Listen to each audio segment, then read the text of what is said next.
gonna love this. So That's yeah, perfect. I made a Well, couple connections for her. I love it. And just so you're not surprised, so we got about 9 seconds left here, and Okay, perfect.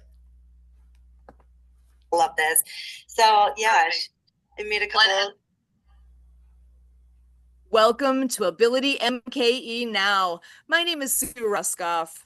Ability MKE Now is where we are dedicated to inclusion, connection, community, bringing people together and being relevant to everybody, because that's exactly what we do here. We're bringing people with disabilities and people that don't have a disability together, enjoying life here in the Milwaukee area. We all have our own experience with disability, whether it's our own, with people we know, or with people we encounter in our everyday lives. We all have different and unique abilities, and that is what we celebrate. Here at Ability MKE Now, we celebrate the ability in all of us. And I got to give a quick shout out to my co host, Michael Martin Hummel. He is not joining us tonight because he's got some plans with his lovely wife as they're celebrating what did he call it? The anniversary of his proposal. I believe he said it proposal-versary. I got to get that word in my mind. I love that. We should all pick a next. It's another day to celebrate. I absolutely love that. So congratulations to them. And I look forward to having him back on our next show. But we are so blessed to have an amazing guest joining us today. Mary Haberski has spent 15 years inside the wellness industry, and along the way, she's earned a name that people actually call her by, which is the Queen of Wellness. And today that shows up in two places. The first is VidaSana Wellness, the company she founded and now leads as CEO. VidaSana is building something the wellness industry has never had: trust infrastructure.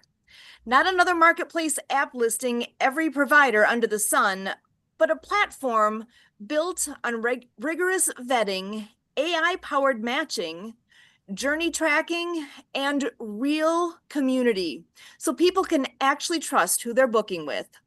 VidaSana is launching app first, starting in Mexico City. The second is her private mentorship practice for executives, founders, and visionaries who've already built the thing everyone depends on and quietly discovered that the top is lonelier than anyone warned them it would be.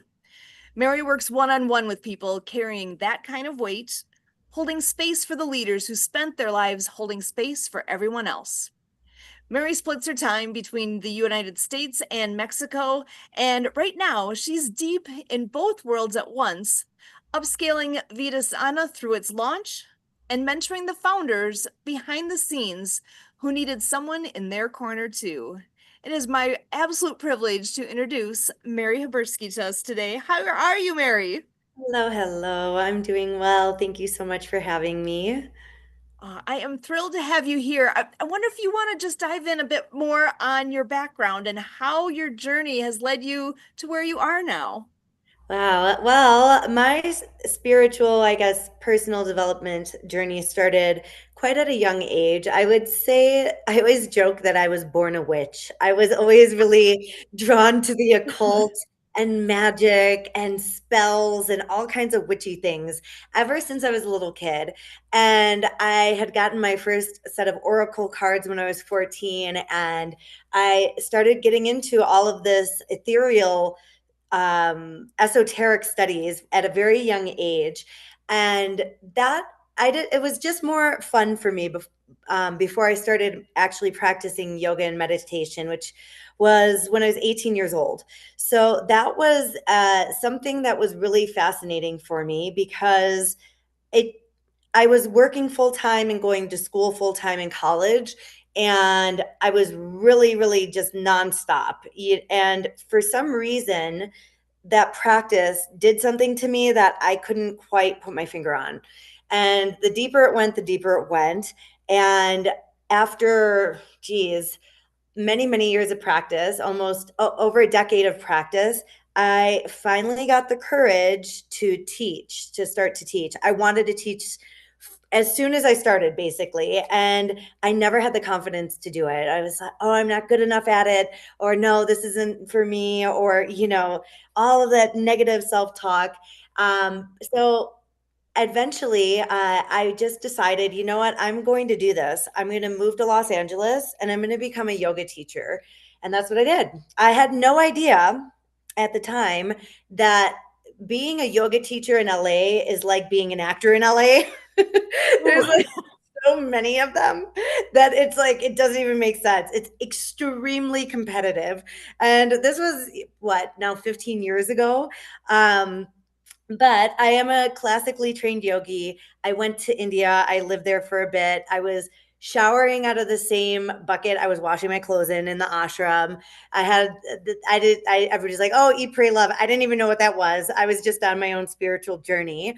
And then that led into so many things that I never would have expected my career to take me, because I did a lot more development on myself, classes, courses in spiritual development, master tarot readings, and eventually, from teaching into mentorship, because I felt really limited in just teaching yoga and meditation because my own personal day-to-day practices were not just that anymore. I had too much to offer. So within the mentorship, I'm able to incorporate all of these different teachings that aren't just esoteric, but very deeply rooted in the most current science of why this stuff actually works.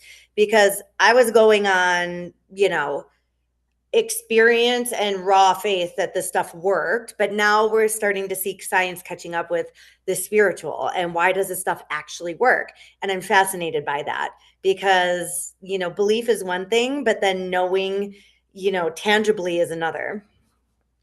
That that is a fascinating path that you've, oh my gosh, I love that, because you did something that a lot of people are afraid to do, and you followed your dream. You followed the path where life was taking you. You went to LA. You get to spend time in India studying as well. I love your story. Yes, but it's not easy. None of it's No. easy. That's like that's I always tell my nephew, he's a senior now in high school. I'm like, it's all going to be hard. So pick your hard. Being fit is hard. Being overweight is Mhm. hard. Being wealthy is hard. Being poor is hard. Choose whatever hard you want to do and just get after it, because none of it's gonna, chasing your dreams is hard. Working for somebody else, if you know that you really don't want to do that, that's also really hard. So I don't want to paint a picture here that it's been a smooth sailing the entire time, because it certainly hasn't. So, with all of those stepping stones along the way, what piece really stands out to you as being kind of a shift in knowing where you're going, and now that you have your own company and that led you to be where you are now? Boy, it's funny how everything does eventually lead you to wherever it is you're going, even though you can't clearly see that in the moment. It was really interesting because I started working with a lot of children, which I never thought I would do. That wasn't my intention at any rate. I've always loved children. Don't have any of my own, but I've always loved children. Ever since I was a little kid, I was like, I want to be a pediatrician, like a healer for Nice. children. So I just ended up being a yoga teacher for children. So I've taught just like an unseen amount of children yoga and meditation, and ended up doing a lot of mentorship as well with college age kids or high school age kids too along the way. None of that was like top of mind. I'm like, oh, I'm going to be in like retreats all over the world. It's like, no, I was just like having all these children coming towards me. And so, what I really learned along this way in getting into this point has been that it's all going somewhere. And that was really hard because I'm like a super achiever. I'm a very goal driven person. I go after what I want always. I'm very dedicated when I do something, and I used to struggle so much because I wasn't at a certain point. And because it didn't matter. I'd get like magazine interviews, da da da da, this, but I never stopped to celebrate because I wasn't Oprah. right? Like I wasn't like Yep. there yet, like whatever that there you think you're supposed to be is. So what all of that taught me through, like, honestly, a lot of suffering, like a lot of like crying on the floor, just having a really hard time throughout my career, was to where I'm at now with my current company. And now I'm building a corporation. I'm not just a solopreneur anymore. Now we're, incorporated. So this is a much bigger endeavor. And all of that along the way, this sounds so cheesy, but it's so true. It is really about who you're becoming along the way and not your actual goal. And because I knew that, but I didn't embody that during, like, basically the first 10 years of my career, which led to a lot of burnout. And now I have huge goals, a huge vision for this company. I want to, of course, help millions of people with mind, body, spirit wellness. And of course, I want to make hundreds of millions of dollars. Duh. Like, obviously, I want to do both of these things at the same time. But the reason what's been able to keep me going in this venture is really my mindset that it's about who I'm becoming. I've become a much stronger businesswoman. My boundaries are a lot clearer. My intuition has always been great, but now I actually trust it. And what people pay me all this money for, this intuition. And in the past was like, well, maybe we should just give him. No, you're not going to give him another. Like, you already know, just get rid of them. Like, you already have come to this point. You trust yourself. So that has been, refined so much. And I'm like, who knows what's going to happen? Maybe Mhm. we make these goals. Maybe I meet the man of my dreams along the way. Maybe get hired to some other company who's like, oh my God, this woman's an amazing CEO. Let's buy out her company and bring her in. I don't know. I don't know what's going to happen. Right. And Mhm. that has reduced a tremendous amount of stress and suffering, because it's not about the main objective, because I've been working on this thing for 2 years, which is insane. And because my mind thought it would go much quicker than this, but because it's not about that thing, that product, it's about who is this woman becoming. It's a different dialogue that I have with myself and the universe too, of what's going on. Oh, and that is something we can all take to heart, because I think a lot of us beat ourselves up over, I'm not there yet, whatever there is, whatever that goal was. I haven't have my stepping on the scale and it's not there yet. It's not reaching the number I want. It's not, the promotions, whatever it is. I Mm. absolutely love your concept here that it's about that journey. It's about who are you becoming along the way. There are Mhm. lessons that we're all meant to learn along the way. We don't even know what they are yet necessarily, but Yep. that journey. Actually, I had the honor of speaking at an event of, when was it? Maybe a year ago, I think. And that one, the topic was all about trust your journey, because Mm. I look back on, even that I'm here having the pleasure of this conversation and this radio program. I never saw this in my future when I really go far back and look what was my vision forward back then. I gotta say, this was not on my radar, but I am so, so thankful that it is, that I have the chance to meet someone like you, share you with so many other people, and that we can grow like this. And I love that opportunity.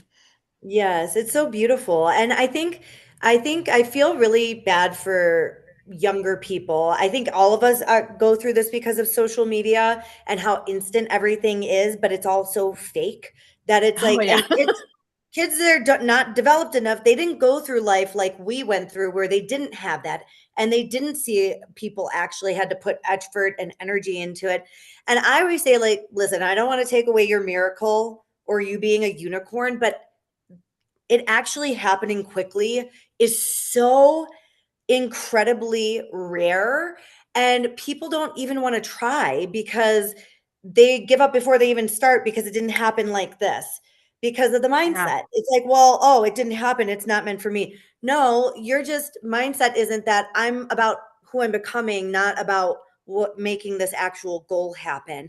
And whatever comes, and it's really, really sad, because there's so many people who have so much potential in them, Mhm. but I think we do a big disservice in the world now, how quickly everything is moving and how fake everything is, to not actually share the challenges and how much resiliency it takes and grit and determination. And it's like becoming a lost art on a lot of people. It's like, yeah, you had to work hard. It's just, I wish there was another way. And if I had the wand, I would have sprinkled that fairy dust on me a long time ago, like and anybody else. But it's just not. And I've worked with so many extremely successful people, like ultra high net worth people, celebrities, and that not a single one of them has like this, oh, yep, I just woke up one day and this happened. It's like, no, you weren't yet the person you needed to be that person, like you're not there yet. And that's okay. You don't have to be there yet. You're becoming. And I don't think we stop becoming until that's it. We're done. We're not in the body anymore. You're constantly becoming. And really at the end of the day, you never know ultimately what you're going to become. Not to say don't have goals and a vision and a dream for yourself, but I think, don't let up on don't take your foot off the gas because you think that you're never going to get there. You surely won't if you stop. But if you keep going, you might get there, but in fact in some place it's even better. And I think the most successful people, and truth be told, I'm still working on this myself. When I vision myself and I feel into the version of myself that I'm stepping into, and when I'm like, what is she doing? How does she deal with situations? Well, when something doesn't go her way, she's like, oh, okay, well, that wasn't for me. And then she turns around and then there's something better.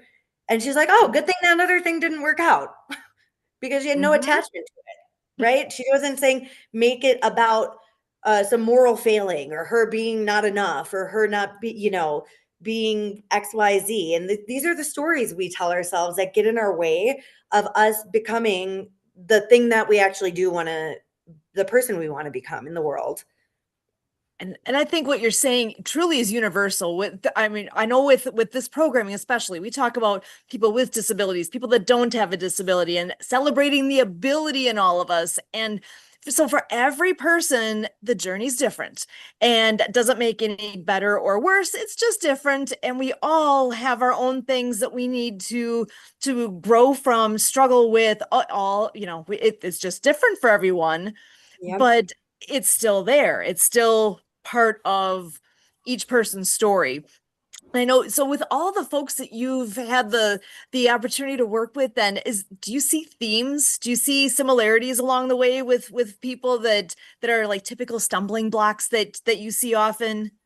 Yeah, definitely. Well, the people I work with currently in my mentorship programming, they are the people who are holding everything together. They're holding the room together, and it's really rare that people actually check in on them. Mm, Everybody just assumes that successful people have it all together, that they're okay, that they've got it, that they don't need support, and it's so not true. It's very isolating and very lonely at the top, mostly because of people's assumptions.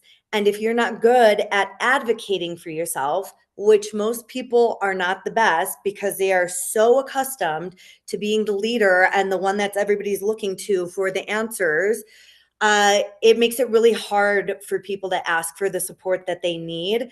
There's a bit of ego, there's a bit of pride, there's shame that's involved in that. That how could I be doing all of this, but I can't figure this thing out? It's like, well, because you're human. And yeah. yeah, because you're human and you have a huge pressure that you have on you, and that pressure is rarely relieved. And people, unfortunately, a lot of times people go through destructive behaviors when they don't have healthy outlets for that pressure that is continuously building up. And that can even be, I'm talking about people who are working in, pretty high capacities. That can even be moms or dads who are, they're people who have so much going on, and maybe they look like super mom or dad of the year, but like really they're struggling. and it's hard for them to be vulnerable enough or to have the safety.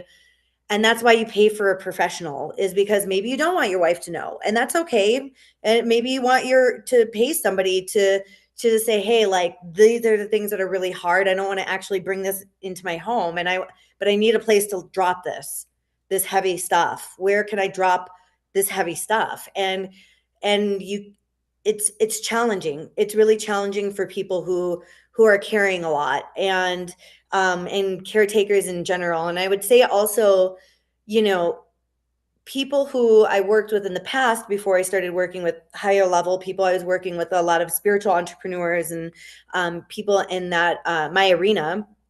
And, it's interesting because everybody feels a hard thing for people is asking for what they're worth and what their value is, and advocating for that, like, oh, well, I don't know if I should charge XYZ. It's like, you should have charged triple that, actually. Like, yes, you should charge that much. Yes, you should expect. Yes, you should put the boundary on your time for your clients, and when they can contact you, and what you're doing, and them showing up late, or and boundaries, and I think so much of it comes down to boundaries, uh, with the boundaries we have with ourselves, and the boundaries that we have with other people. And if they're poor within ourselves, it's you can guarantee that your boundaries with other people are going to be trampled on.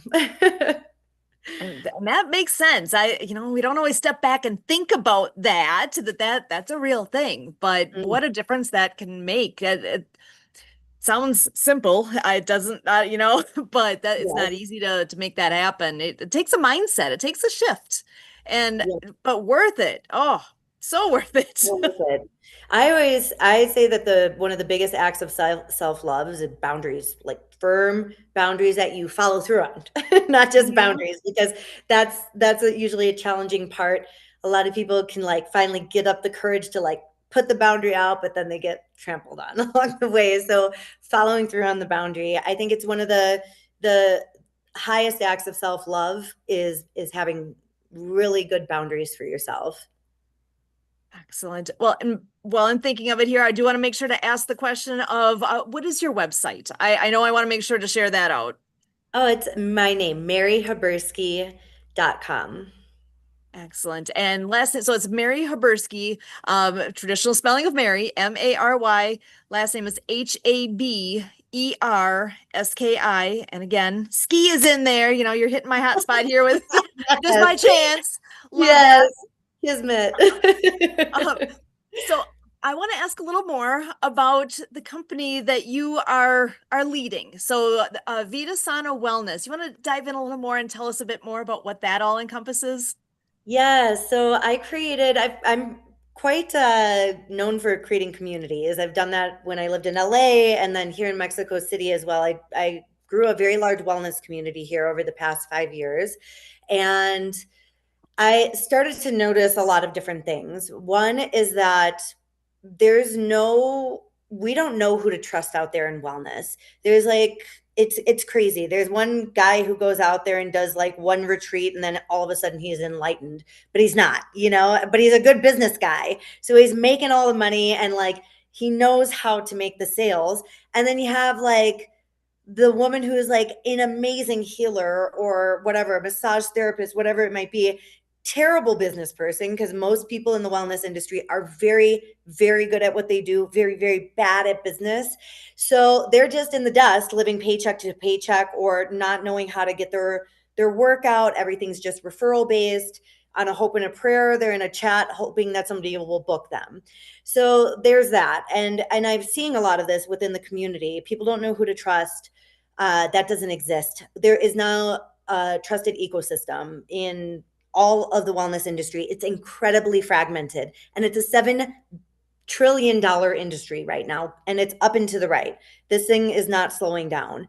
So there's so much fragmentation of, there's like a marketplace over here, and then there's a community over here, and then this is there, but there's no real place for everything. So we created a brand new category where we have trusted, vetted providers so that you know when you come to our platform that you can trust who this person is. We are using AI to guide your wellness journey. So whether you're just beginning and you're like, I don't even know where to start, it's emotionally intelligent. So like, let's say you go to a, I don't know, a breath work class and you're like, I hated it. And it's like, well, what was it? Was it a painful childhood memory? Did you feel something in your body? So it digs a little bit deeper so that it can match you better with providers and services, and more importantly, community groups. So community is everything. People feel so alone when they're on their wellness journey and that like they're the only one who needs to lose 15 pounds or who is having depression, or a woman who's going through, perimenopause, whatever it might be. You're not. People are going through the same things. And what the AI does too is matches you with your community pod. So I'll use me as an example. Let's say, oh, I'm a 44, going to be 44 in a few days, year old woman. I'm on hormone replacement therapy, and I'm looking for my ladies 40 and above on HRT. You find your community pod, you could be chatting. What's going on? Are you having hot flashes? What are you taking to sleep? XYZ. Hey, I'm going to be in Chicago next week. Does anybody want to go to Pilates? And then you can meet up with some people. We also have business tools for the providers because, like said, they are not very good at that aspect. So we are taking away the admin part from them so they can just focus in on their magic. And then of course we'll be doing our own in-person and online events too, because community is really at the center of it. Amazing. I love that. And so how long has that piece all been happening here? Because is it it's I'm assuming that you're at a point now where it's growth, you're getting more and more on board with what that all is. Yes, we're about to launch the MVP. It's so we're almost we I mean the app exists. It's not out on the Google Play Store and Apple Store yet, because we haven't launched it publicly, but it's very close to launching. So it's exciting. It's been a huge journey. I've learned so much because I'm not a technology person. I'm a wellness expert for the past 15 years, but I know what this industry is missing and what it needs.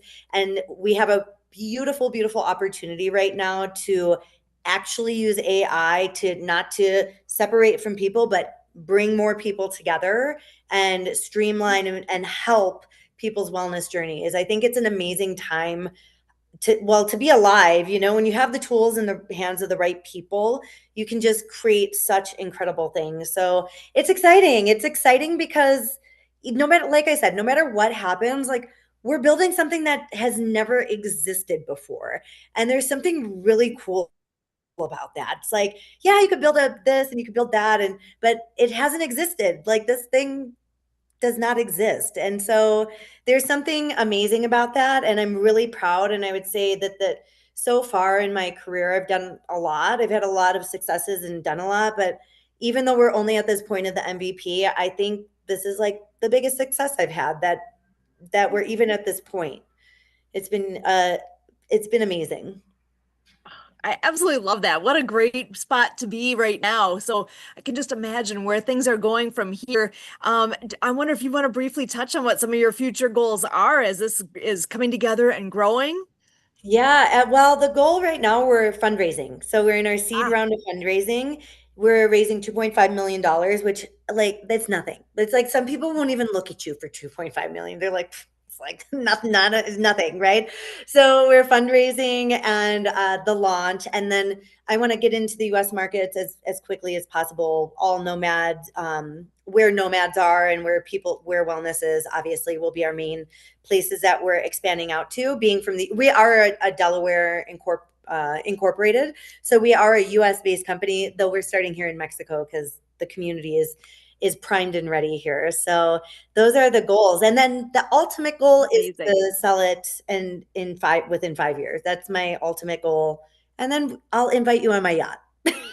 Amazing. Well, this again is Ability MKE now. As always, we thank you.